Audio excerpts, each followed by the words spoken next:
وحده والصلاة والسلام على من لا نبي بعده. أما بعد.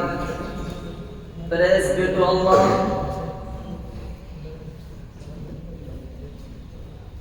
Praise be to Allah, who is one in His majesty and in the perfection of His attributes, and peace be upon Prophet Muhammad sallallahu alaihi wasallam, who was supported by his clear proofs and open evidences, and upon his family and his companions, who are the guides of his right path and his protectors. I start my speech with Islamic greeting. Assalamu alaikum wa rahmatullahi wa barakatuh. Today I have stood up here to deliver a speech on the topic Hazrat Ali radiyallahu ta'ala anhu. Dear audience, our fourth Khalifa is Hazrat Ali radiyallahu ta'ala anhu. His title name was Abu Turab and Abu Hassan. His family name was Hadar. His father's name was Abu Talib. He was our Prophet Muhammad sallallahu alayhi wa sallam uncle.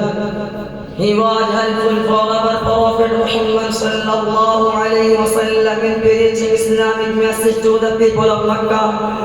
And his mother's name was Fatima. He was brought up by our Prophet Muhammad sallallahu alayhi wa sallam as the suggestion of Hazrat Abbas radiyallahu ta'ala anhu. He accepted Islam in childhood with request of our Prophet Muhammad sallallahu alayhi wa sallam. He was the first child who had accepted Islam. He had spent his life mostly with our Prophet Muhammad sallallahu alayhi wa sallam. Friends, at the time of Hijrat, he was selected on the bed of our Prophet Muhammad sallallahu alayhi wa sallam when he took the way to Medina with Abu Bakr Siddiq radiyallahu ta'ala anhu. And the enemies were standing out of the room waiting for our Prophet Muhammad sallallahu alayhi wa sallam.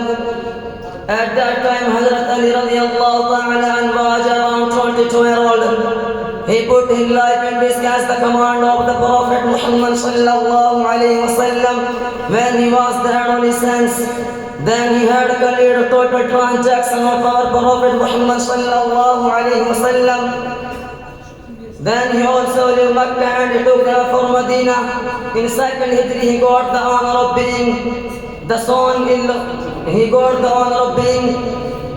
married with our Prophet Muhammad sallallahu alayhi wa sallam, beloved daughter Hazrat Fatima radiyallahu ta'ala anha. They had two sons, Hazrat Hassan and Hazrat Hussain radiyallahu ta'ala anha.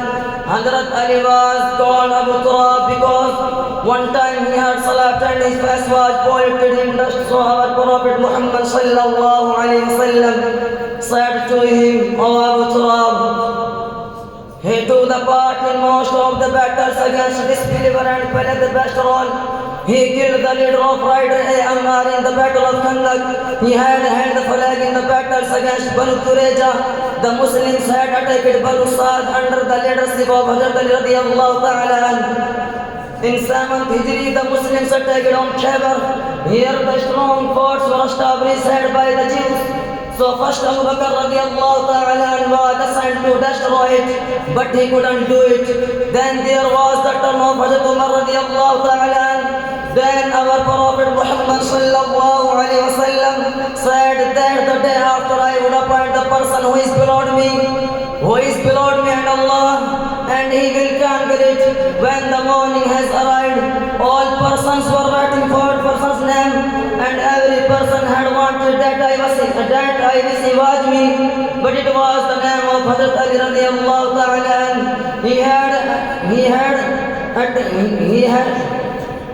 Then he had attacked to the Khaybar with the flag and conquered it. Dear brothers, in Islam, after the death of Hazrat Usman radiyallahu ta'ala anhu, he was elected as the Khalifa, and he had to go to 21 Dhul-Hijjah on Monday. Thank you. Now no more time to speak on this topic. So here I am finishing my speech in Islamic writing. Assalamu alaikum wa rahmatullahi wa barakatuh.